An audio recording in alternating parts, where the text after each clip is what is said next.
дарси навбатии мо оиди рангу бор кардани шрифтҳо мебошад. биёед аввал дуюм мисраи шеърро дохил мекунем.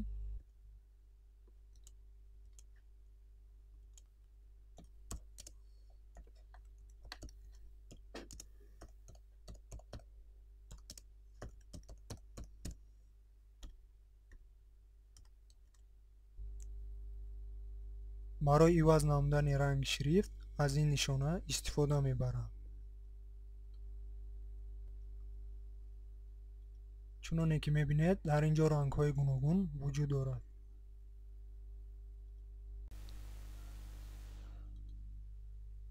акнун ранги мисраи якумро ба сабз табдил медиҳем.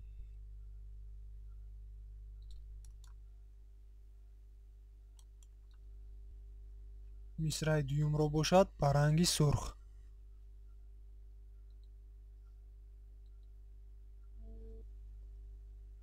агар ранги мехостагии шумо дар ин ҷо вуҷуд надошта бошад, он гоҳ нишонаи другии светаро пахш кунед ва аз ин ҷо ранги лозимаро интихоб карда аз ин ҷо баъдан нишонаи окейро пахш кунед. хуб биёед ранги матнҳоро ба сиёҳ табдил медиҳем.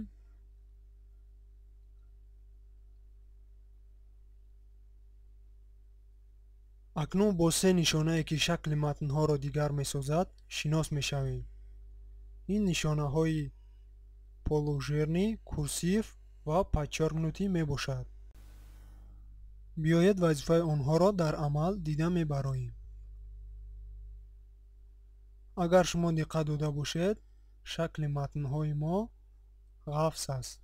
ин аз он сабаб аст ки ман аллакай нишонаи полужирниро пахш кардаам. агар мо бори дигар онро пахш кунем, шакли матни мо дигар мешавад.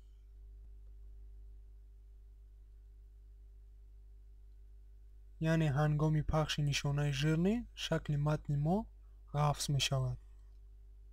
ҳангоми пахши нишонаи курсив бошад, шакли топхӯрдаро мегирад ва ҳангоми пахши нишонаи подчеркнутӣ дар поёни матн хат кашида мешавад.